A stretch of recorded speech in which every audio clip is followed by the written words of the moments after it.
Welcome, everyone. I'm Rabbi David Baron of our Temple of the Arts. We own this beautiful historic Saban Theater where we host, in addition to religious services, many of our programs, our concerts, our special screenings, lecture series, and events throughout the year, and you're welcome. Go on our website, Temple of the Arts, for more information. We bought this beautiful theater in 2005 and began the process of landmarking it and historic restoration. And as the largest arts and entertainment industry synagogue in the country, we've been very devotedly working towards bringing special events to all of you. And I want to say something tonight. I think all of you are inherently good for showing up tonight.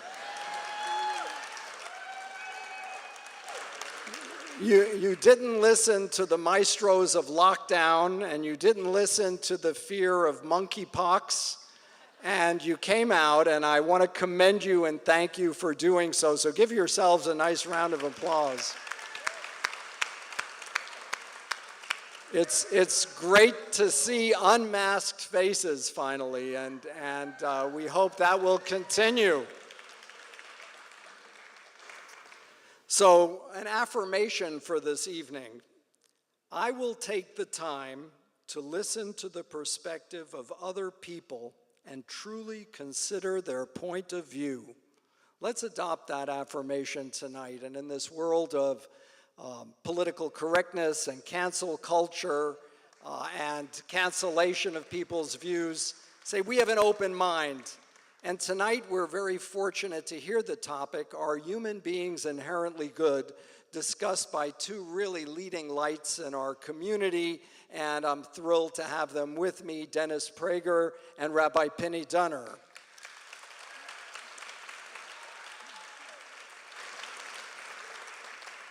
We're going to follow a traditional debate format initially, and then we're going to sit down here for dialogue and discussion and take some questions. There's a microphone here where people will get an opportunity to ask a question. You know, someone said that's a trap, Rabbi, because Jewish people tend to give statements or declarations and not ask a question. So after 1 minute, I think this was Dennis's suggestion, after 1 minute, the microphone cuts off. So make sure it's succinct and a question and nothing less or more than that. Tonight, the debate format will be 8 to 10 minutes of initial presentation on this subject by each of our participants, each of our debaters, followed by 5 to 6 minutes of rebuttal by each one, followed by the debate, the discussion and dialogue and questioning component of that, and then a closing statement of 2 minutes by each of our distinguished speakers. Let me begin first by calling upon our first speaker, who will be Rabbi Pini. Rabbi Dunner is one of the leading rabbis here in our Los Angeles community. I can say with great fondness that he's become a dear, dear friend, and as a colleague here in Beverly Hills, he's really created something exceptional in the young Israel of Beverly Hills community. He's also a scholar, a learned man, someone versed not just in Torah, but in psychology and in the arts and in the humanities. And so without a lengthy CV introduction, let me say it's my great pleasure to introduce Rabbi Pini.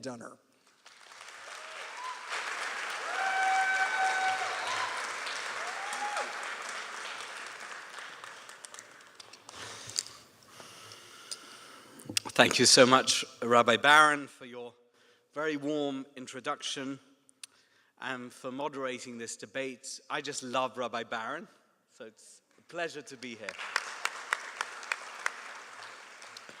And I'd also like to thank Dennis Prager, who's here tonight, for participating in this evening's debate.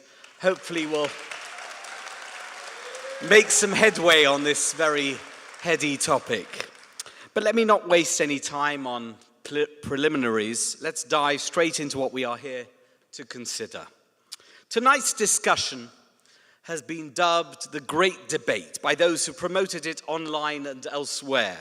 Although I'm not sure I agree with the description. It's certainly true that the topic of tonight's debate, whether or not humans are inherently good, is a great topic, but I cannot guarantee that it will make for a great debate.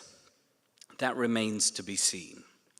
Dennis is fond of saying that when he debates a topic, he aims for clarity, not winning. What he wants to know is this: where do we differ? Because even if neither side prevails, at least there will be clarity about what each side thinks about the topic at hand. In other words, why we think the way we do and why we disagree with each other. I happen to agree with Dennis on many things. Not that he needs my endorsement, I want to make that clear, but I think that Dennis has common sense. And he's on the right side of many topics. However, you knew that however was coming. This does not mean that I am in lockstep with him on everything. And on this particular topic, I think Dennis is totally and completely wrong. For the record, tonight's debate's title is inaccurate. Whether or not humans are inherently good is not what we originally got into a disagreement about. You see, this whole debate was sparked by an article that I wrote last December describing a notorious disagreement between the 17th century political theorist Thomas Hobbes and John Locke. In my article, I noted that Judaism firmly sides with Locke, who says that all human beings are naturally concerned for the welfare of other humans, which led him to reject the dictatorial authoritarian rule recommended by Hobbes, instead proposing universal democracy as a system of government, because he believed that humans are collectively good and by default they want the best for others. I quoted a modern scientific study that supports Locke's opinion, and will hopefully get to that in a moment. But more importantly, I explained that Judaism is in wholehearted agreement with the idea that humans are naturally good, beginning with a verse in Genesis which says that humans were created b'tselem Elokim, in the image of God. I then used this frankly uncontroversial concept as a backdrop to explain a gross miscalculation by the ancient Egyptians in their assumptions about how the less enslaved tribe of Levi, would behave towards their more enslaved brethren. It's not, I have to tell you, as if I've never written and published a controversial article before. And I always know when I've done it. This article, not controversial, totally innocent, vanilla, or so I thought. Anyway, I published it and forgot about it. Then, a couple of weeks later, someone showed me a piece by Dennis in which he excoriated my article. It was not merely wrong, he said. It actually advances a thesis that is the opposite of what Judaism teaches. I did a double take. What was he talking about? And he didn't stop there. Apparently, my article proved that I was an Orthodox rabbi who, like so many misguided non-Orthodox rabbis, sorry, Rabbi Baron, had gone over to the dark side, leading me to distort one of the most important and normative ideas in Judaism. According to Dennis, I am living proof that secular values have entered Orthodox life just as they have entered the traditional Catholic and Protestant world. To be honest, I was amused, and I remain amused that someone as intelligent as Dennis could be so misinformed about the subject at hand and about me. And to compound his rather strident view of me and what I'd written, Dennis wrote as follows. I'm about to quote him. The Torah completely rejects the notion that man is basically good. I'll repeat that. The Torah, in other words, Judaism, completely rejects the notion that man is basically good. God himself states, Dennis wrote, that the will of man's heart is evil from his youth, Genesis 8:21, and that every inclination of the thoughts of the human heart was only evil all the time, Genesis 6:5. Powerful stuff, I think you'll agree, and quite unequivocal. Judaism, Dennis claims, thinks that humans cannot be good, which means that they are bad. What is particularly interesting about this assertion made by Dennis in January is that last week Dennis reversed his position, and he did it in print. In an interview he gave for the Jewish Journal about tonight's debate, Dennis breezily said, Judaism's view of human nature is that we are neither basically good nor evil, but are inclined to sin. The idea that humans are neither basically good or evil is quite different, I think you'll agree, to completely rejecting the notion that man is basically good. I'm not hair-splitting. It's a major change. And in the same interview, Dennis said, I have never said that human beings are innately evil. Really, Dennis? Because isn't that exactly what you said in the article you authored in January, although you used Judaism and God as a foil? Anyway, seeing as our original disagreement revolved around whether Judaism considers humans to be inherently good or evil, I would like to divide tonight into two parts. The first, Judaism's view on whether humans are innately good, and the second, a more general discussion about the same topic. First, Judaism. In his article, Dennis contends that as an Orthodox rabbi and as a Jew, I should know better than to claim that humans are good. Then, using sleight of hand, he deftly conflates those out-of-context biblical quotations with references to the Holocaust and its very human perpetrators. Here's a quote. For a Jew to believe that humans are inherently good after the Holocaust is simply breathtaking, he writes. Apparently, basically good people murdered 6 million Jews. Powerful. I'll get to the biblical misquotations in a minute, but let me say this. As a Jew, Dennis, and as someone who lost family members in the Holocaust, yes, I can believe that humans are inherently good, even if what the Nazis did to the Jews was evil. All of humanity are not Nazi murderers.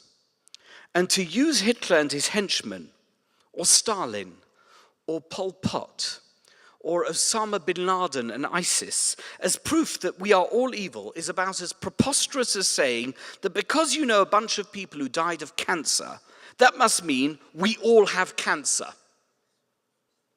It's just cheap, emotive sensationalism. And frankly, you ought to know better. As to the biblical references, they have absolutely no bearing on this discussion. As I noted earlier, the Torah refers to humans as having been created in the image of God, and God is, I think even Dennis will agree, not evil. Immediately after telling us about human beings being created in the image of God, God blesses his human creations, and a few verses later declares them to be tov ma'od, exceedingly good. So how do we explain the biblical references Dennis cites, which appear just a few chapters later and describe humans as being capable of evil from a very young age? The truth is, it's quite simple. Rabbi Mordechai Breuer, an unimpeachably Orthodox rabbi and one of Orthodoxy's greatest modern era Bible interpreters, explains that there are many seeming contradictions in the Torah, and they all offer a glimpse into different aspects of God's word from diverse perspectives. In this particular case, the first perspective is at the beginning of Genesis. The Torah tells us humans are created in the image of God and that we are exceedingly good. The second perspective appears a little later on in Genesis, and it reveals that humans can slip into bad behavior, a possibility that exists from the moment we're born simply because our God soul is housed in an animal body. But, and this is important, just because, this is the quote from the verse, the will of man's heart is evil from his youth, that's the verse that Dennis quoted. This doesn't mean that we are inherently bad. Absolutely not. We are still good, but with the capacity to do bad. Bad is the aberration.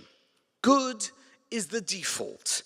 And that, my friends, is not Rabbi Pini Dunner's opinion.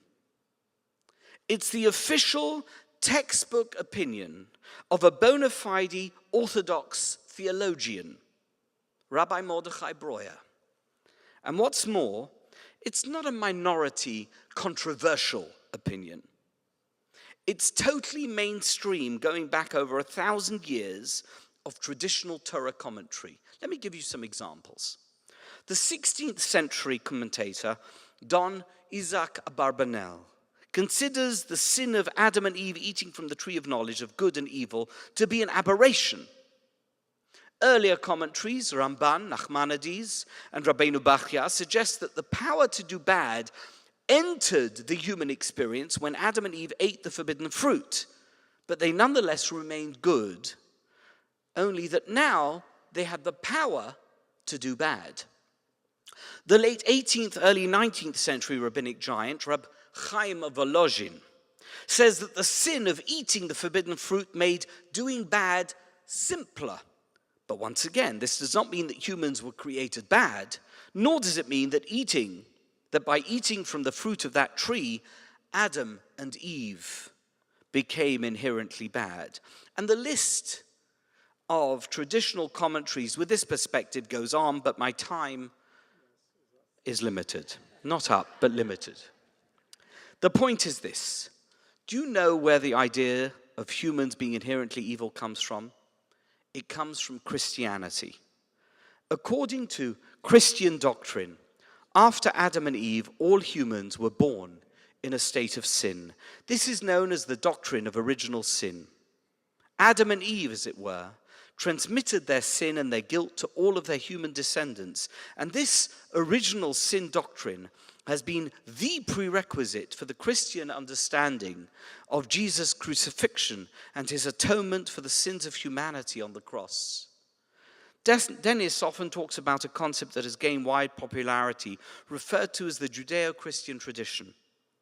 This vague notion encompasses all the moral underpinnings of Christianity and correlates them with similar notions contained in Jewish tradition. Well, please forgive me, I'm going to be an iconoclast. Let me state loud and clear, on the record and for the record. Until quite recently, in human history terms, Christian tradition and practice was to persecute and or to murder Jews. Yes, it's true that over the past 150 to 200 years, many Christians have largely moved on from this default hostility towards Jews. Okay. And nowadays, as Jews, we do not need to fear that Christians are going to persecute us or murder us. I've spoken in churches, and Christian pastors have spoken in my synagogue. But to therefore suggest that we share a joint tradition is simply nonsense. Christianity has its tradition, and Judaism has its tradition. Sometimes these traditions are similar, most often they diverge. I'm going to pause here because I'm apparently over time. But I'm sure that we'll get to some of my other points in the time that we'll have in the next hour. Thank you.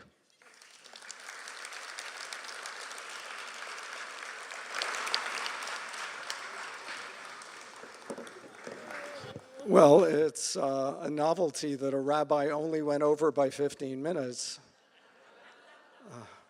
Pini, you know, one of the great public speaking coaches I had many years ago said, public speaking is like wildcatting for oil. If you haven't struck oil in 15 minutes, quit boring. But your comments were anything but boring. They were very insightful. And right now it's my pleasure to introduce someone who I've known for decades. My goodness, he moved out here to California around the same time that I did in the late 70s. And he went to Brandeis Bardeen Institute, where he became the director, and went on into the stratosphere from there as a distinguished author, a major political commentator, conservative voice on radio, dealing with a whole host of issues, creator of Prager University. And when I think about one of his really most important books, The Rational Bible, I know he's going to have a lot to say in terms of insights from the biblical perspective. So right now, it's my great pleasure to call on someone I think of as well as a very dear friend, Dennis Prager. Dennis. And you have 18 minutes. Right. Thank you, Rabbi Baron. I want to thank Rabbi Dunner for speaking longer, because now I can. So that was a great service, and I appreciate it. One thing that just needs to be said at the outset, I know this is not the rebuttal time, but I want to put this truly as respectfully, because he has earned respect with his life's work. So it's not meant in any way, it's not respectful, but he's not debating me, he's debating a make-believe me. Most of what he cited, I never wrote, never said, and never thought. I never said that all of humanity are evil, that the Nazis are proof that we are evil. I never said Judaism believes that humans cannot be good. My life is devoted to promoting goodness. That's all I work for. So I've just never said that. I don't believe it. I didn't change my second response. When you say that people are not basically good, you should not infer that we are evil. That's not the same thing. And I almost always, I didn't in that essay, I should have said, of course, doesn't mean we're basically evil. But it is, again, I disagree with, it's not a great topic. There isn't a greater topic other than God's existence, whether or not people are basically good. The consequences of believing people are basically good is moral chaos, as I will come to in a moment. But first, let me deal, there are three issues here. One is, are we basically good? The second is, what does Judaism say, which is not part of the topic, but I'm more than happy to venture in there for a moment. Or what does the Bible say, whichever way you wish to phrase it. And the third is, why is it such an important topic? But let me begin with the case, and it's just some arguments for not being innately good. Let's begin with babies. Babies are innocent, but they're not good. Okay, I never met a morally good baby. I raised 2 babies, and I've known many babies in my lifetime. I was a baby, and my parents did not think I was a good baby. A good baby would do as follows. You know, I've ruined my parents' sex life, and I won't cry tonight. I won't throw up this evening. I will really care for their love life. That's what promoted me. That's what made me, after all. Babies don't think morally. They're not bad, and they're not good. But the notion that we're born good is an absurdity. Babies are not good. Babies are the quintessence of narcissism. I want nipple, I want milk, I want mommy, and if you do not give me all of these things, I will ruin your life. My friends, that is not goodness, just for the record. And then we get older, and then we have children. Good children? Have you seen children interact in camp settings or school settings? Isn't bullying a major factor in most children's lives? I wonder if there were 10 people out of the 400 here tonight who were not bullied when they were a child, or perhaps either bullied or either were bullied or bullied others. I was a camp counselor. I saw rotten behavior on the parts of kids. Do you know the hardest thing in the world is to make good people? The most important project on earth is to make good people. But for those who believe we're basically good, there is no such project, right? You don't have to make the good good. Just one word on Judaism. A religion with hundreds upon hundreds upon hundreds of laws thinks we're basically good? That's a bit bizarre. Why the hell do we need all those laws if we're basically good? Why would God say, do not murder? It's beyond belief. That's why I say it is the opposite of Judaism. I stand by that fully. If Judaism thought we're basically good, Judaism is useless. What do we need it for? If we're all basically good pianists, we don't need piano teachers. So to me, it's Jewishly speaking, it's a non-issue. So all right, so we have children. How many times does the average parent say to their child, "Say thank you"? If we were basically good, once would work. I have actually calculated, I would say the average parent has said to their child, say thank you 10,000 times. Why? If we're basically good, wouldn't we say, you know, Mom is right. I should express gratitude whenever something good is done for me. But they don't, because we're born ingrates. We're not born grateful. Or, if you will, we're neither born ingrates nor grateful, to even be more precise. You have to teach people the most elementary decency, like just to be grateful and express it if somebody has done something good. And now let's go to adults. I'm just curious, is it easier to be faithful throughout a marriage or to cheat every so often? Okay, it's a rhetorical question, my friends. It doesn't need to be answered. That's why there's one of the 10 commandments, do not commit adultery.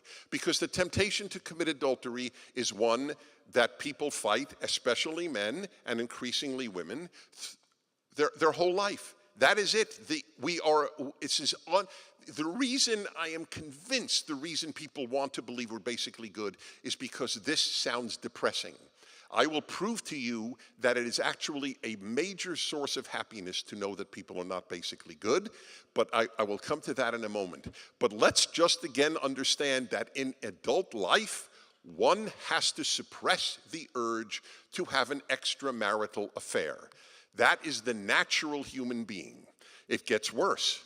It is innate for men to rape, just as it is for animals. I know this is bad news for women to hear, but after all, feminists certainly have said this. They have said men are pigs for their whole time. Male nature is pretty awful. That is correct. Most men don't rape. A lot of men have in the history of the world, and when they can, like in war, they have done it all the time. Rape is natural. Fidelity and kindness are not as natural. That's just the way it is. However, a good man is a gem, and any man can be made good. That's why there are laws on what to do with a female captured in war in Deuteronomy. One of the reasons I believe in the Torah is because of that extraordinary law. You cannot rape a woman. You want that woman that you conquered in war, says Deuteronomy, you have her sit in your home, mourn her family, and then you can marry her, and that is the only circumstance under which you can touch her. That's unbelievable, given what has been done in war. Next one. We're basically good? Oh, really? I went to a yeshiva through high school. There were 120 students in my senior class. 117 cheated on tests. 3 of us did not. Okay? Apparently it didn't catch on. By the way, a lot of things don't catch on. One of the reasons I wrote my article to begin with was, if my opinion, and I don't intend in any way to insult Rabbi Baron, who is a dear friend, I am very pessimistic about reform and conservative Judaism in America. I am not halachically fully Orthodox. I have Orthodox beliefs, but not all of their practices. But if Orthodoxy fails, Judaism in America is truly doomed. I went to the biggest Jewish day school in Florida, and I asked the students, how many of you would save your dog first or a stranger first if both were drowning? And they almost all had dogs, and in Florida they live by the ocean, so they all could answer the question. I got the exact same answer at the modern Orthodox day school in Miami that I do in secular schools anywhere else in the country, and I've been asking this question for 40 years. Would you save your dog or a stranger first if both were drowning? 1/3 said the dog, 1/3 the stranger, and 1/3 didn't know. 2/3 of kids at a Jewish day school didn't know that they should save a stranger before the dog they loved, because they were taught in their life, follow your heart. I love my dog, I don't love the stranger. They weren't told the obvious. Man is created in God's image and is infinitely more precious than even the dog you love.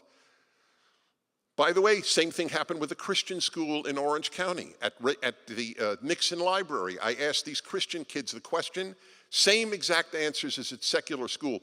To the credit of the rabbis in the modern Orthodox school and the Christian teachers in the Christian school, they were heartbroken at the answers that their kids gave. It's very hard to make good people. That's the greatest project in life. Is it easier to be honest or to cheat on tests, in business, etc.? I mentioned bullies, I mentioned babies, and then the obvious. I guess when I raise Auschwitz and Gulag and slavery and the Roman games where people just yucked it up while women were raped by hyenas and gladiators were torn to shreds, and they loved it, and it was the great pastime in Rome. All these people were basically good. Isn't that amazing? At a given point of all of the evil in history, I think you have to say, maybe this is a flawed creature, the human, who under the correct education can be made beautiful, but we don't start out that way. So I'll give you one that's really revealing: treatment of animals. This is from a book on the Enlightenment that I just read, Animals in 18th Century Europe. As he writes, what we would consider appalling cruelty to animals was commonplace. Unwanted dogs were routinely drowned or hanged. Cats were burned alive at festivals to entertain the public with their screams. Entertain the public? Were they taught to be sadists? One doubts it. You have to be taught not to be a sadist. You know how many kids do bad things to animals? They burn the cats alive at festivals. The atheist priest Jean Meslier reports with horror how peasants attach live cats to the top of an upright pole and light a fire at its base. Quote, to have the pleasure of seeing the violent movements and hearing the frightful cries that these poor unfortunate beasts are forced to make because of the savagery of the tortures. Songbirds were blinded to make them sing better. In Saxony, in Germany, a favorite amusement for courtiers was fox tossing, in which a fox was tossed in a blanket until it died. Friedrich Nicolai, visiting Vienna in 1781, witnessed the animal combats, which were held on Sunday afternoon in a wooden amphitheater. He saw a bull attacked by 8 dogs, one of which gripped it by the testicles, while another tore off an ear, and a pig eaten alive by 2 wolves. And they were cheering and laughing and boozing it up. After a certain number of these examples about life, isn't it like obvious? You know how I felt coming to this debate? And with this I'll conclude, maybe early.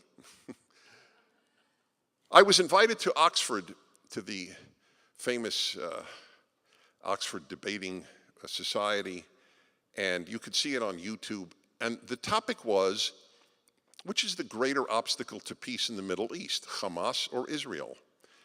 And when I saw the topic, my wife is a witness, I called Oxford up. I thought that maybe some pro-Israel students had sneaked in this topic because it was such a ludicrous topic to debate. You have to be kidding. We're going to debate whether Hamas or Israel is the greater impediment to peace in the Middle East? And sure enough, they said, yes, that's the topic, Mr. Prager. And I began my comments, you can see it, as I said, on YouTube, saying, folks, I couldn't believe this was the topic. We're actually debating at the most prestigious university in Europe whether Israel or Hamas is the greater obstacle. My friends, that's how I feel tonight. We're actually debating whether the human being is basically good. That's sad. Thank you.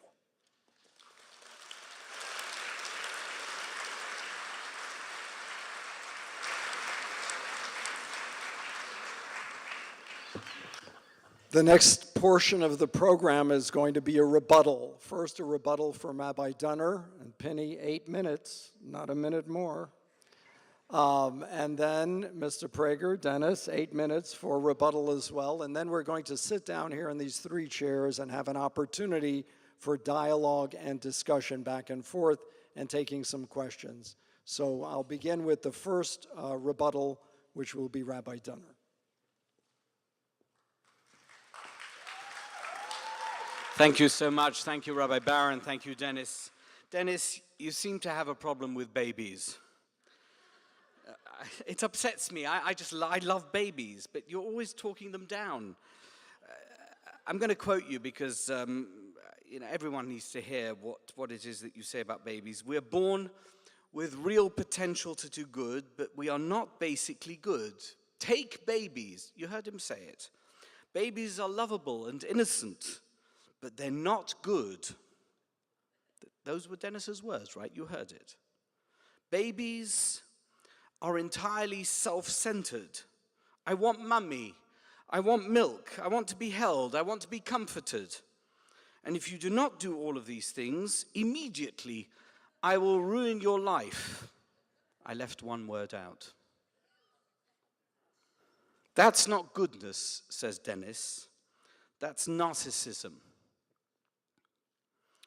Oh, Dennis, that's your proof that human beings are not inherently good, because babies who cannot fend for themselves, who we have brought into the world, want to eat because otherwise they'll die? Really? Are you serious? Is it evil to be concerned with your own survival? I'm sorry, Dennis, that's just rubbish.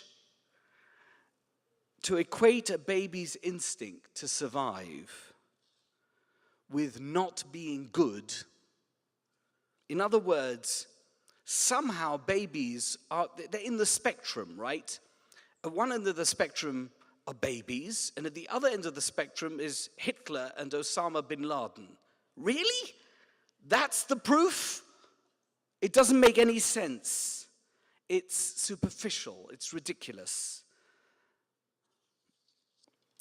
Scientific evidence actually has proven otherwise. In 2007, a foundational study by 3 psychologists at Yale, and I know that Dennis is going to get up here and rebut Yale and say that they're all lefty professors who are trying to foist wokeism on the world. But listen to what the evidence says.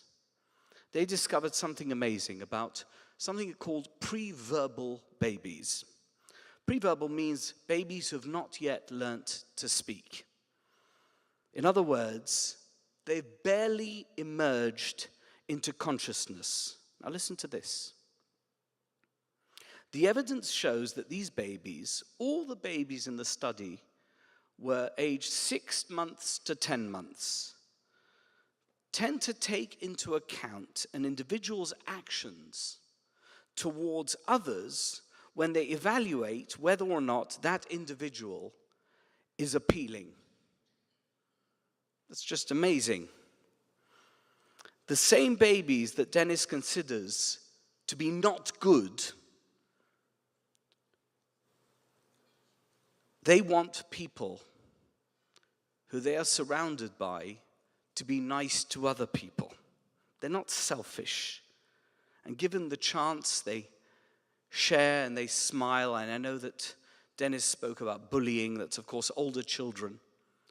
What about all the children who go on an outing and they give them food by their mum, and they're sitting next to a kid who wasn't given lunch by their mum, and they give the kid food? Where's that coming from? Does that mean they're not good? What about all the adults? Dennis spoke about adults who do good in the world. Of course, it's easy to focus on Auschwitz and on gulags, and it sounds exciting and dramatic, and how evil people are, and people watching dogs eating pigs and bulls and biting off their testicles. I mean, it's just like gruesome. Oh my gosh, it must mean that humans are evil. What about the thousands, hundreds of thousands, millions of acts of kindness, gratuitous acts of kindness that are done every day by people who have absolutely no reason to do those acts of kindness? I've just returned from Poland, from the Ukrainian border, where there are hundreds of volunteers from all over the world helping Ukrainian refugees. I met a volunteer from India. He said he's from Calcutta. I said, "What are you doing here?" He said, "I'm here to help the refugees." I said, "Why?" He said, because there's people in need." "When did you arrive?" He said, "The war started on the 24th of February. I was here on the 26th. I said, "What about your job?" He said, "Well, I hope my boss will take me back when I get back." He'd been there 8 weeks by the time I was in Poland. So what do you do here every day? He says, "I give the refugees food. I give them blankets. I talk to them. I give them comfort." That's kindness. That's goodness. That's inherent. That's innate in a human being. We want to be nice to people. We see somebody on the bus, we smile at them. Rabbi Baron is hovering in the background there. So I think I've come to the end, but we'll do more of this when we chat on the couch. Thank you so much. Thank you.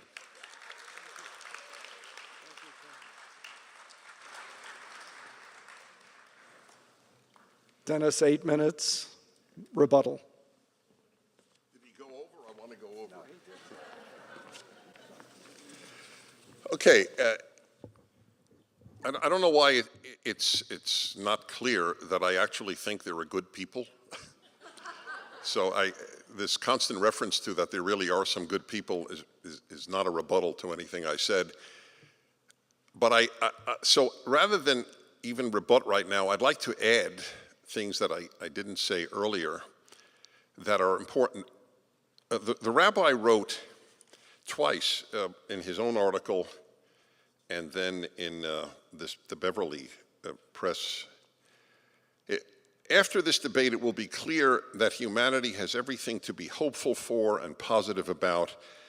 This is it. I want people who watch the debate to walk away feeling better about themselves.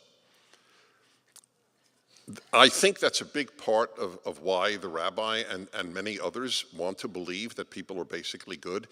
They want to feel better about themselves. I find that odd, though. I think you feel better about yourself if you know you're not basically good and you have achieved goodness. I mean, that's an achievement.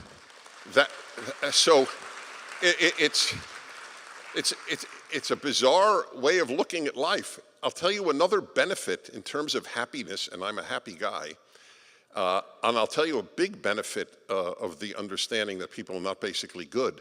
This is huge. When you meet good people, you're almost delirious. It is such a pleasant surprise. Whereas, and I know this from 40 years of radio, talking to people from every walk of life, people who believe people are basically good usually end up getting slapped in the face by life. They're shocked at all the people who have hurt them. Where they're not prepared. They have been given no armament of truth. So they live in a make-believe fantasy world for the naive and for the childlike. Oh, people are basically good. Gee, so why was I just cheated by the guy I trusted? Why was I just hurt by this individual? Why? And they just walk around and then they get bitter. I walk around constantly in amazement at all the good people that I do meet. It is such a happier way to live. Just for the record, in this regard, and I'm sure in many regards, we agree on many things, but we're not debating what we agree on. We're debating what we differ on. We have nothing in common on this issue. Nothing. I wish we did. Do I not believe people are capable of good? Did I ever say there are no good people or there aren't good people or anything like that? My life is devoted to cultivating good people. And they're in my life. And yes, babies are not good. Why is that controversial? A Yale study, you know what? Yes, I will crap on Yale. You were right. You were 100% right. I will. You know how many studies from Yale and Princeton and other Ivy League universities and other universities now reveal that sex in the human being is non-binary? Whereas every mammal, every primate, virtually everything above the most primitive insect comes in male and female, not humans. American Medical Association has just announced that the sex of a child should not be listed because we really don't know the sex when they're born. That's what experts are telling us. Why are they making such foolish studies? We know that the pre-verbal baby is good. I'll tell you why. Secular people don't believe in God, so they better damn well believe in humans. That's the reason. Why would a religious person believe in humans? That's a tougher question to answer, given the record. I believe humans can be beautiful, and there are beautiful human beings. There's a Yad Vashem, there's a garden of the righteous, Chasidei Umot HaOlam, the righteous of the world's peoples, at Yad Vashem, the great Holocaust memorial of the world, the one in Jerusalem. Why is there a garden for good people?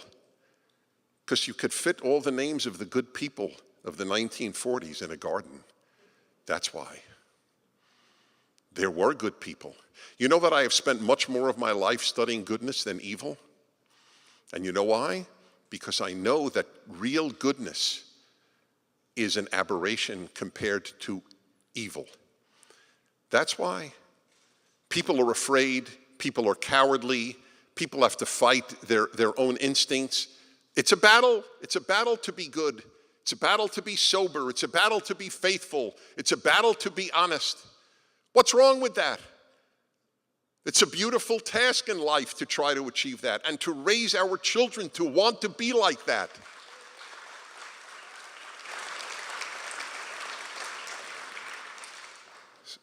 So it's a much better way to go through life.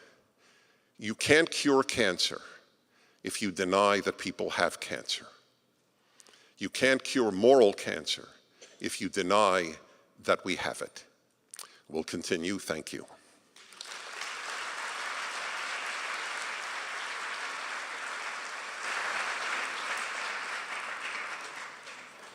So we're going to have this next portion, which will be a dialogue, a debate, a discussion, really more of a discussion and a point-counterpoint on this phase. And what I wanted to do is throw out a couple of things and get both of your reactions to them.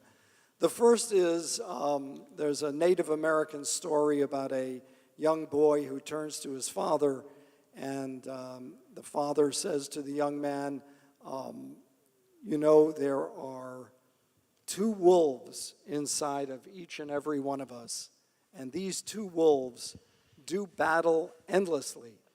And the young boy thinks for a minute, and he turns to his father and says, "Father, which one wins?" And the response is, "The one you feed."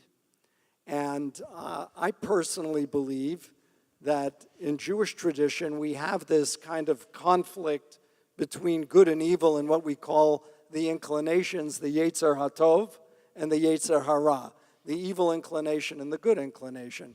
And in fact, if you look at the biblical verse carefully, Yetzer machshavot libo rak ra kol hayom, it doesn't say Yitzro rak ra kol hayom, that your inclination is evil. It's machshavot libo, the ruminations of your heart, the inclination of your biological imperative to do for yourself alone is a primitive, and it's a biologically encoded in our DNA survival instinct.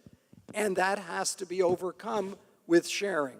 Now we know that 70% of a child's personality, according to recent studies, is formed by age 5, 70%. So that means the impact of teaching altruism, fair play, cooperation, molds and shapes. And does it mold and shape from someone inherently in one arena or the other? That, for me, is the great question. There's a scientist, Dr. Paul Zak, a professor at Claremont, who said the answer is in chemistry, which I thought was really fascinating. He said that we focused on chemistry behind the behaviors that cause people who often have no clear explanation for why they're doing what they're doing. We wanted to study and measure brain activity. And the research largely confirmed the argument for why human beings can be virtuous. Virtuous behavior is caused, according to Professor Zak, by the brain's release of neurotransmitters. When it's testosterone, virtue wanes and selfishness dominates. When oxytocin is released, we feel empathy, and it increases our sensitivity to people around us. So creating the nurturing environment shapes someone who I feel is more of a blank page, not a clearly defined good or evil. What is your response? I'll start with Dennis and then go to Rabbi Dunner on these points. I have no argument with regard to oxytocin and testosterone. I have nothing to say. I don't know what hormone you can inject or induce that produces the most critical thing, the most critical ingredient of goodness, and that's courage. Is there a courage hormone? I wish there were. I would believe in that more than the... I can give you an insight into that, Dennis. Okay. The Oleners did a study on altruism, what constitutes the altruistic personality. And both professors, husband and wife team, found something really fascinating, that people who acted heroically during the Shoah in rescuing others who had what they defined as the altruistic personality seemed to have, in a preponderance of cases, families that sat down at the dinner table and asked them provocative questions about their life and what they would do in different sets of circumstances. So that's their theory in response to Well, it's funny you should mention, I knew Pearl and Sam Olener very well. I have a published dialogue with them at great length. I interviewed them. And just for the record, I asked them, both were secular Jews who had been saved in the Holocaust. And I asked them, if you had to go back to Europe again and try to be rescued by a non-Jew, would you knock on the door of a professor, a doctor, a teacher, or a priest? Both said a priest. I have a feeling that they thought religion was more significant and they were secular than even whether your parents asked you questions at the dinner table. I have that actually in print. So it's just an interesting thing that you should raise them. I do want to raise one other thing, since I didn't take up much time on testosterone. So when Rabbi Dunner mentioned that God said that it was good after creating the human being, I think it should be noted, and this is not news to anybody here, or to many of you perhaps, God said it was good in 5 of the 6 days of creation. So when God created insects, he said it was good. Are there moral insects? Are insects basically good? God said it was good after he created the sun and the stars and the moon. God was reflecting on the greatness of his creation, and he did so. But when God created the human being, where it says very good, I fully acknowledge, but it is not necessarily a statement that the human being is morally good. He was proud of his creation, as he should have been. The flood proves that. Rabbi Dunner to respond. Can you hear me? No. Hello. When he was at Hold on.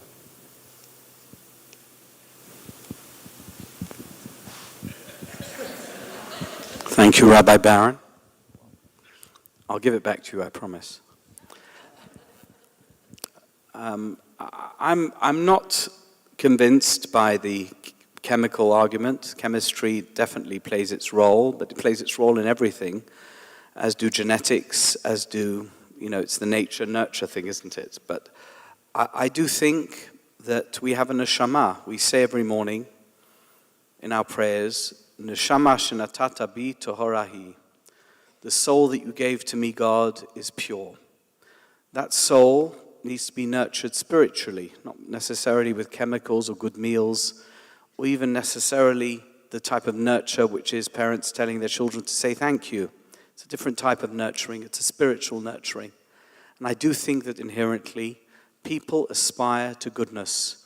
I want to share with you, if I have 2 or 3 minutes, a story. I wasn't thinking of saying this story, but we've spoken so much about Holocaust and the Holocaust survivors, and I'm a witness to this story, not directly, but indirectly. Many years ago, I was in Bratislava. It was a conference of rabbis, and Simon Wiesenthal spoke. He was very moved. He was given an award by the rabbis, and he said he'd never been to an event with so many rabbis in his life. He wasn't a religious man. Even in Poland before the Holocaust, he wasn't religious, but he said he wanted to share a story about a rabbi.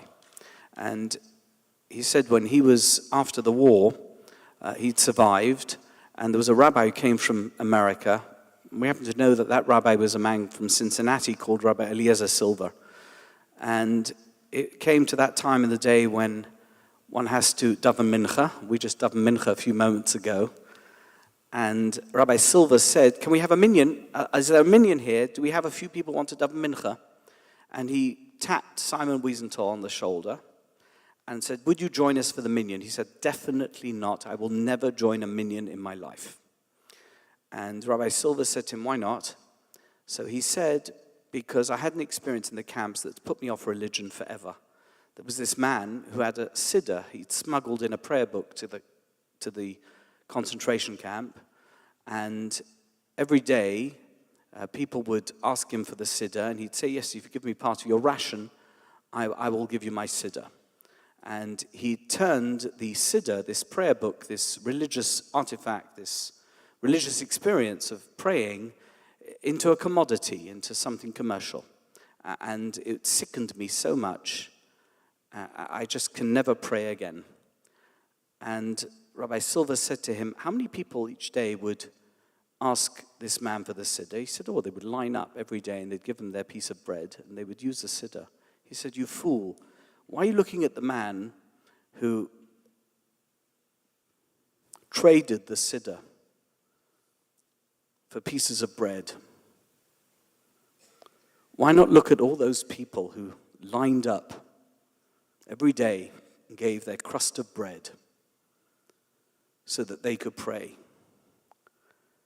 My friends, I believe that human beings have a desire to be good and that it comes with them at birth. Neshama shenatata bi tohorahi. And yes, of course, we have all types of distractions that take us away from who we are meant to be and who we really are. And that's the animal side of us. That's the side of us that we all want to pretend we don't have, but which we do. But essentially, we're good. I'll leave it there. I'll just a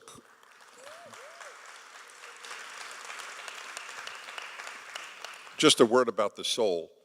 The soul is pure, but we're stuck on earth. And we're not just souls, we're souls and animals. And the rabbi, in fact, in his article noted, well, it's the animal part of us that I'm obviously paraphrasing, that misdirects the soul, or whatever term you might want to use, but that's just the way it is. We are not just souls. Maybe in heaven we're just souls, but not here. So when we ask, are people basically good, we're not asking, is the soul that is disembodied from the human good? And by the way, the word in Hebrew, of course, as you know, I'm not bringing anything new here, is pure. And again, you can't even attribute moral goodness to a soul, because souls don't choose badness. You can only be good if there is a possibility of bad. I'd just like to add one other thing, since we have this extra time here. Why I said in the beginning why I thought this is the most important subject. Again, an area where Rabbi Dunner and I differ. I think it's of surpassing importance. If the belief that people are basically good, which was essentially ushered in with the Enlightenment and Jean-Jacques Rousseau, that has led to terrible understandings. One of the reasons that we no longer blame people for the evil they do, rape, murder, larceny, beatings, muggings, is that we blame everything else. That is the genesis of blaming America, blaming racism, blaming poverty for the evil that people commit.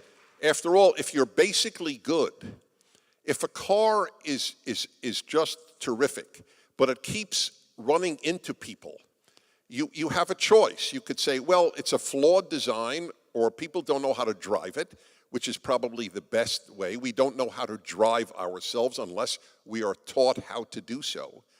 Or you have, I don't think, any other option except to blame the roads. Oh, they're really bad roads, and it causes people to run over people and be hit-and-run drivers. What was that? Okay, all right. I didn't want to get into politics directly, and I really don't. I'm serious.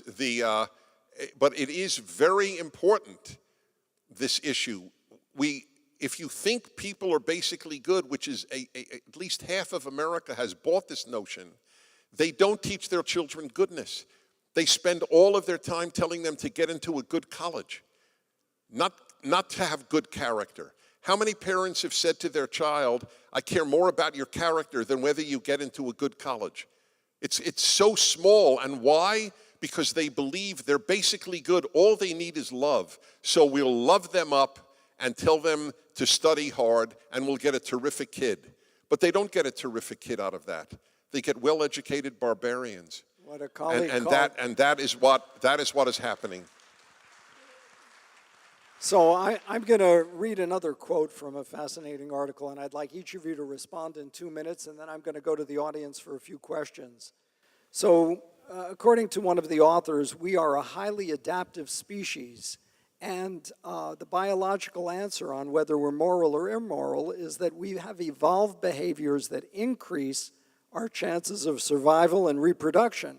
When we're in a stable and safe environment with enough food in our bellies, we have a biology of morality that sustains our place in the community of humans and helps ensure our biological imperatives. However, in a highly stressful, resource-poor environment, we step on whoever is in front of us. Which academic wrote that? This was... And I mean, not by name. I don't want to insult a person. I mean, was it a university study? Paul Zach of Claremont. Yeah, okay. So a very quick...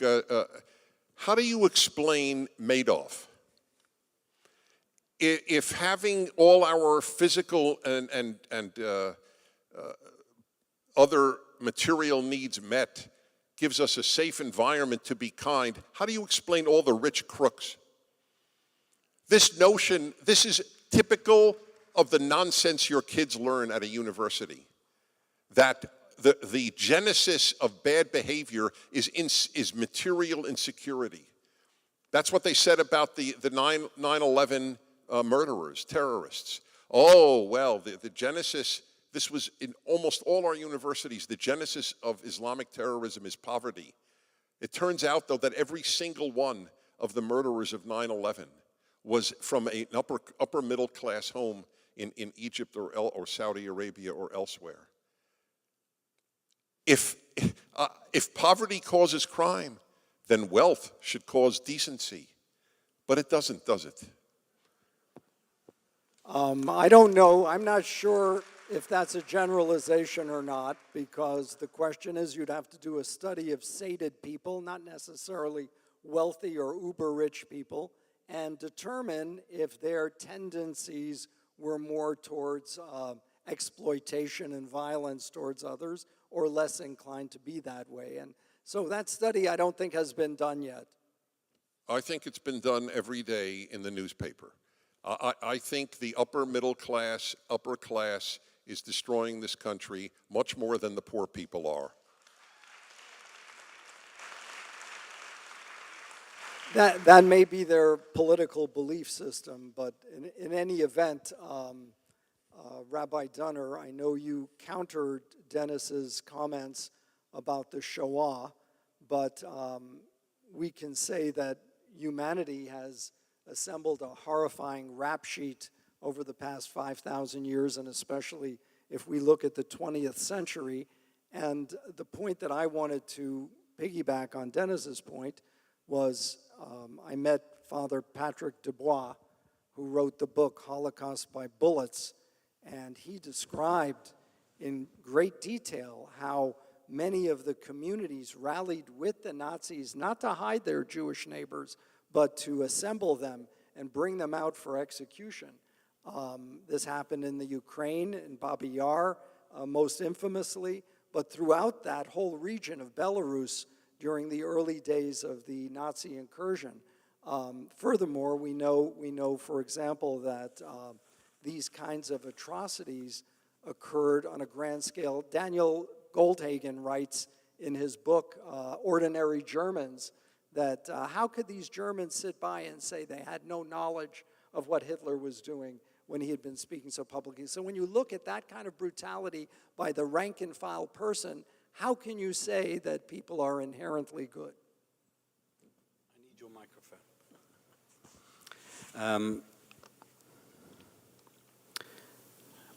Let me begin with Goldhagen's book, which I read. It came out 20 years ago. I think it's an excellent polemic. I don't necessarily agree with it. And I'm going to tell you in a minute why. But before I do that, I want to tell you that you're talking about 5,000 years of human history. In 5,000 years of human history, there have been some pretty heinous crimes against humanity, genocides. There's been villains from Genghis Khan all the way through to Osama bin Laden, and many in between. At the same time, there have been millions of people who were not Genghis Khan or Osama bin Laden or Adolf Hitler or Joseph Stalin, who didn't murder and who didn't participate in murder. So your accusation against them is that they somehow were participating in the crimes against humanity, because all it needs for something bad to happen is for good people not to stand up against those who are evil. I think that you are ignoring sociology. If you live in a society, for example, where it's perfectly normal to hate Jews, even if you don't hate Jews, you're not going to be the one who wants to stand out and lose your job and lose your family and lose your status because you want to be the one who stands up for those people who are being persecuted. And of course it's true that that is something that is a cross to bear, but there is something called post-traumatic stress disorder.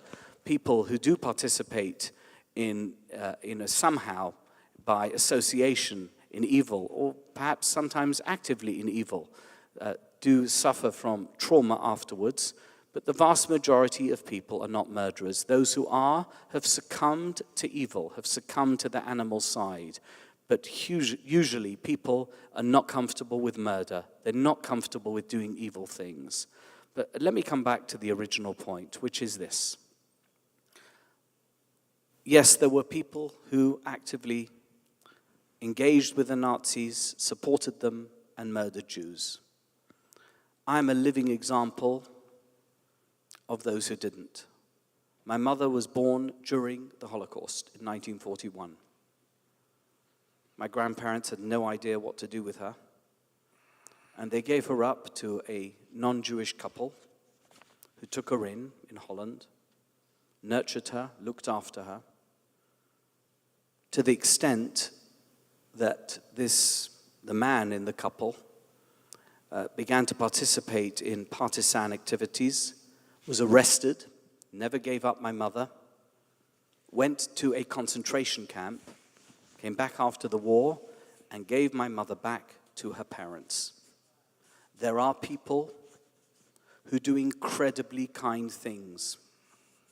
No one, I can't explain it. I knew those people. We used to visit them every year. I can't explain it. Why would they have done that? They didn't have the Torah. I'm sorry to tell you, they were Christians. But they did have. They did have. Please don't yell out. Please don't yell out. They did have an innate goodness to make sure that my mother survived. And you can watch her testimony on the Shoah Foundation. She talks about them. What an incredible testament to the human spirit and the goodness of humanity. Dennis, do you want to respond, or shall we take questions from the audience? I want to respond on one other thing, and that is that it'll take probably 60 seconds. The reason that I wrote my original article, and for whatever it's worth, I just want to note this, because this is on a human level. I write a syndicated column, Rabbi, and it's widely published. I can't say it's widely read. I don't know, but it's widely published. I was shocked that you read my article. Yes, well, blame Joel Alperson,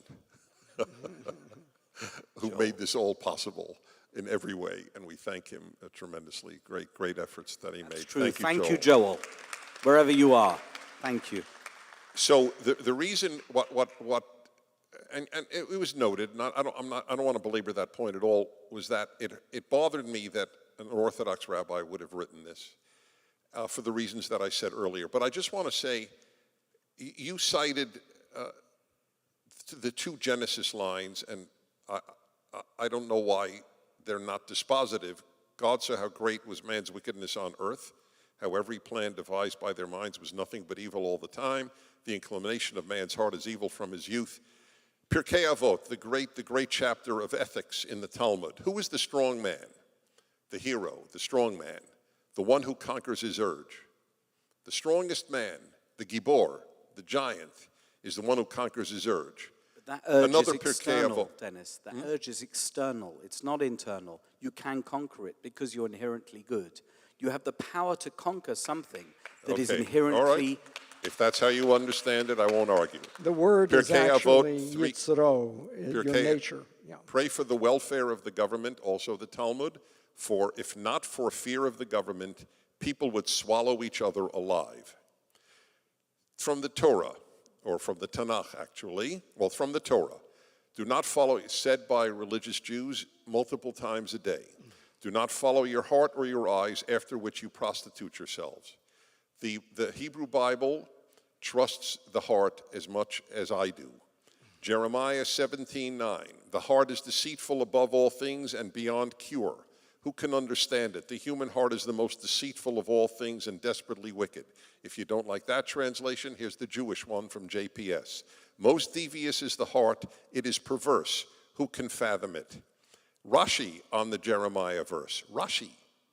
Full of pretext and deceit, the heart is, deceit of all evil.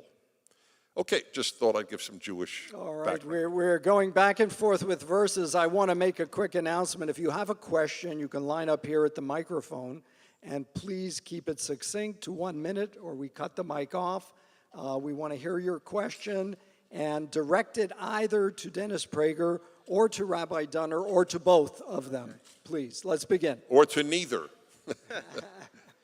Hello. First of all, I want to thank you for a debate that's been mostly good, I think. Inherently good. Basically Inherently good. good. Innately Basically good. It's been basically good. It's been funny, insightful, and filled with anecdotes about the Holocaust. So it's a mixed bag, but I appreciate it. It's a good night out. Good. So here's what I'll say.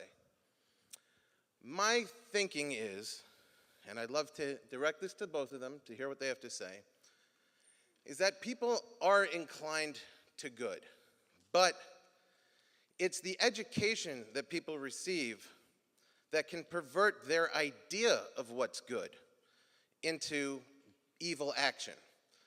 I believe that if we were to interview Hitler, you'd find a guy who felt he was doing great things for Germany, a good person in his mind. He was inclined towards good, but was educated in such a perverse way that his idea of good was evil. That still makes him inherently good, but poorly directed. All right, let's take the response. Dennis, do you want to No, begin? no, that was not worth a boo. It's a very, actually, shh, It's please. a fascinating Don't boo insight. anyway. That was not a foolish point.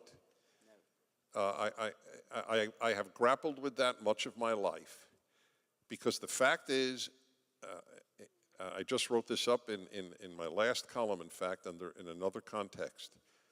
Most Germans in the 1932 elections, the last free elections in Germany until after World War II, first of all, only 1/3 of Germans voted for the Nazis. 2/3 did not. That's not an insignificant point. Among the 1/3 that did, most were not voting to kill Jews. They were voting to save Germany.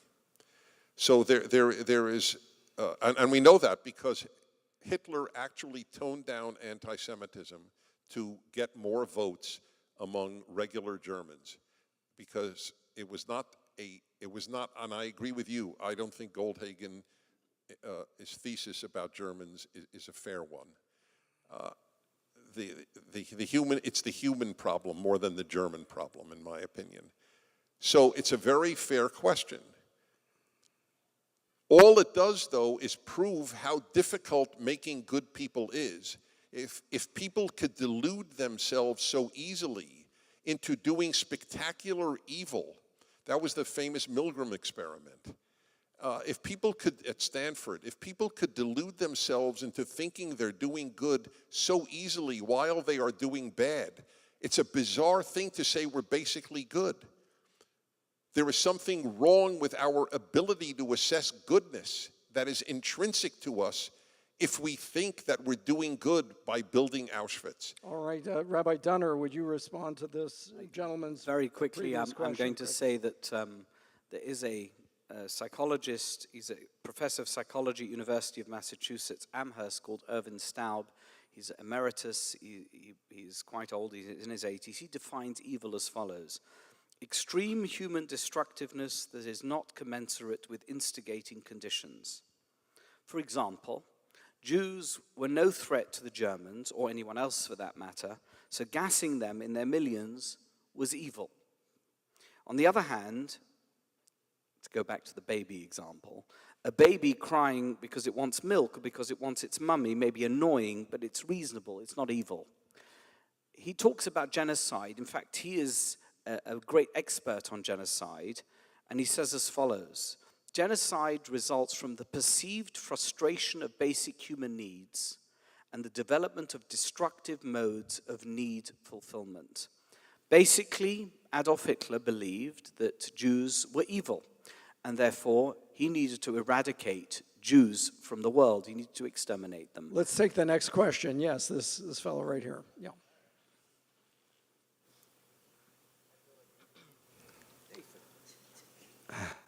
Good evening. Thank you, hosts, debaters, and audience, first off. Only by speaking out can we create lasting change. Deshaun Stokes. My question is for you, Dennis Prager. Without knowing me, would you say I'm a good person, a neutral person, or a bad person? And as a recent college graduate, I look back at my heritage and experiences. I served on the student government and defended Judaism and conservatism for 2 years. And for the last 10 years, a whole decade, thank God, every Thursday afternoon, I would package food for Jewish families who didn't have enough money to purchase that food for Shabbat.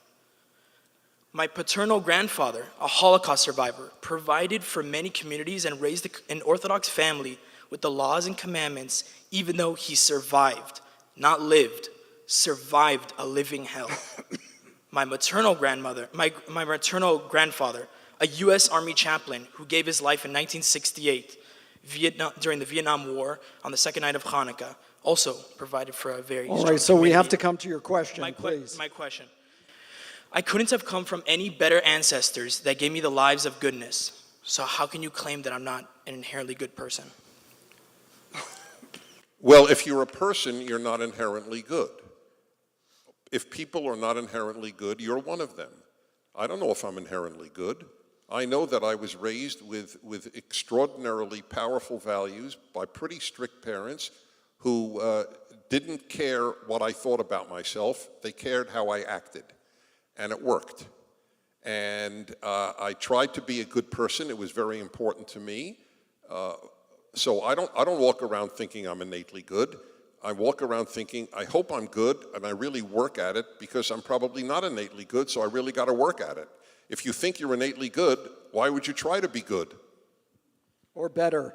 Next question, yes. Hello. I have to say, it was not entirely clear to me, or it seemed to me throughout the debate, that you were often talking past each other. I suppose it's not entirely clear to me where the disagreement is between you two, other than on the statement of the debate.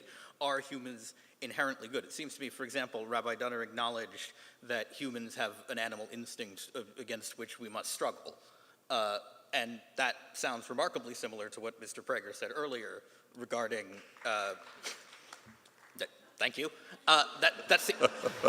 That seems remarkably similar to what Mr. Prager said earlier regarding the need to enforce goodness on people. I guess my question is, to what extent is this actually a debate about values, and to what extent do you just not like the phrasing?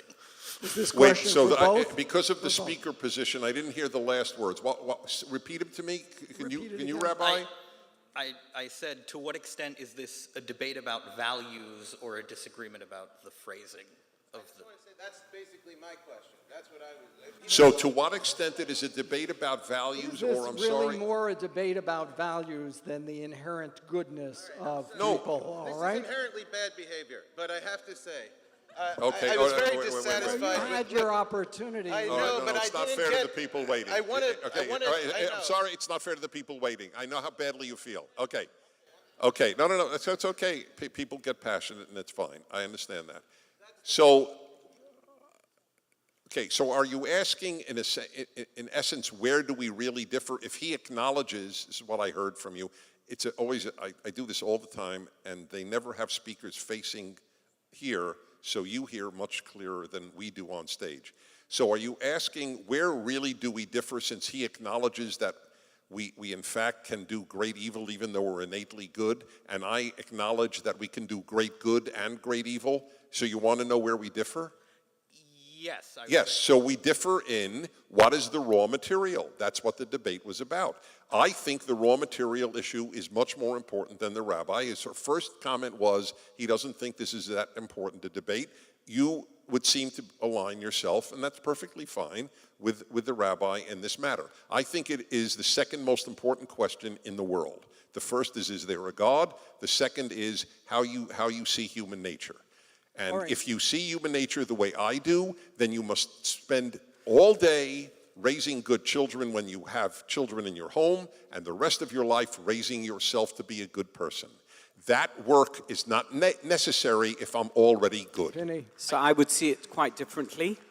My position would be is that we want to highlight and bring to the fore the good in human nature and prevent the pitfalls that might drive someone over the edge of the cliff or through a red line in terms of them doing the wrong thing, which I believe is the orthodox position based on numerous commentaries that I cited in my piece and in the talk I gave tonight. Take the next question, please. Chazan Baram, everyone give him a cheer. I will divide my question for three parts. First of all, Dennis, I want just to ask you about the opinion of tshuva, repentance.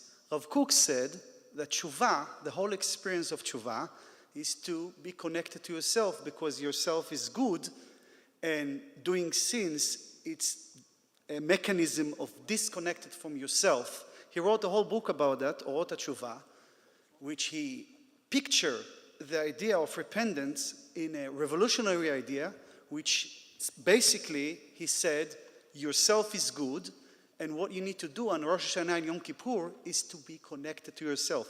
He said the same thing about education. Chanoch lanar al pi darko. He said the mechanism of education is to reveal yourself, to get access to yourself. That's the work of educators, and us as leaders, as a community, as teachers, as parents, is to allow our kids to be connected to ourselves. Third, the idea of heart is bad or not bad.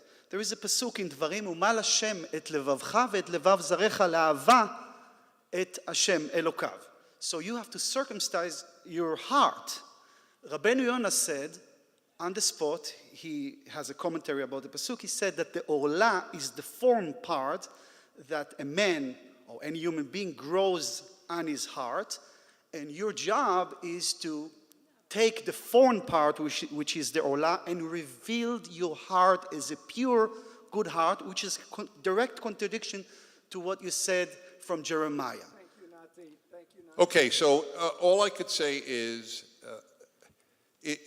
in 3,000 years of Jewish writing, you are going to find a whole host of opinions, I fully acknowledge. So the question is, what is normative? I return to my original question. If we're basically good, why did God tell us at Sinai, do not commit murder? There's a simple answer to that, because he put us in this world where those desires exist. If we were angels, we'd still be in heaven. We live in this world, and we are a strange hybrid of an animal and a soul. The soul desires to do good, and that's really what animates us. And then we have the animal, which works with the animal instinct, which wants to do all the stuff that you're saying is bad. We have to be true to our real selves. We're not chimpanzees, and we're not insects, and we're not pigs and cows and dogs. We are human beings, and we have this neshama. We have to find that neshama and make that be the shining and guiding light of who we are. Dennis, do you want to respond to this? All right.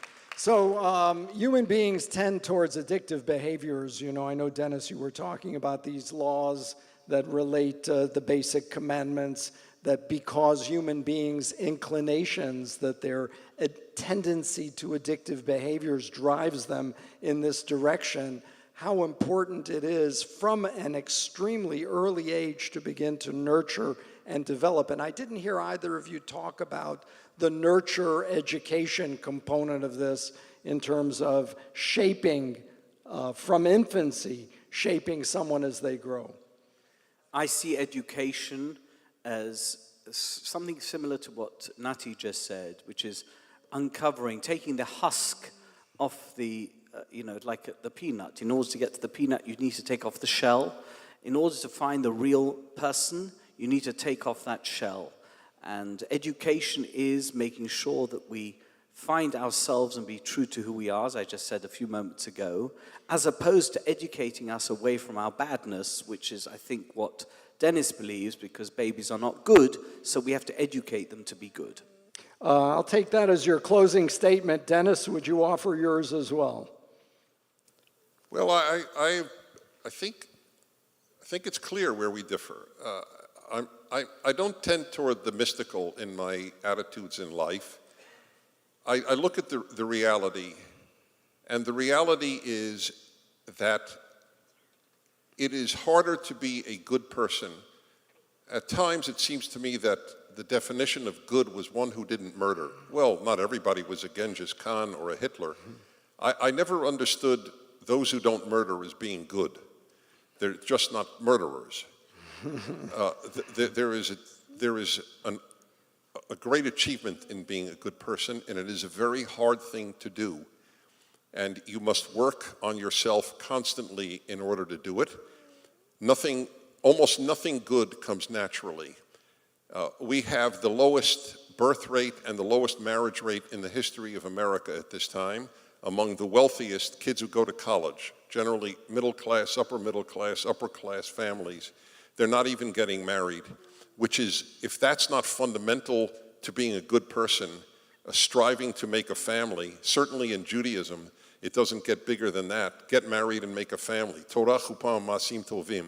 Child is born, and what do we say? What do we wish the child when it is born in Jewish life? Torah chupah masim tovim. Study the Torah so you learn wisdom and how to be a good person. Chuppah, get married. Masim tovim, do good. That's a great formula. It's not an easy formula, but that's the best formula for making a good person. And when I see what's happening in the United States, these romantic views of human nature are, I think, a big reason to worry about our future. However, I want to say that we can save this country, and one should not despair. That is wrong to despair, but goodness is an art. It's harder to be a good person than be a good pianist. And look at how much time is devoted to piano playing to be a good pianist. Thank you. Thank you for Dennis Prager and Rabbi Pini Dunner. And thank all of you for being here tonight. Thank you. Laila Tov. Good night, everyone.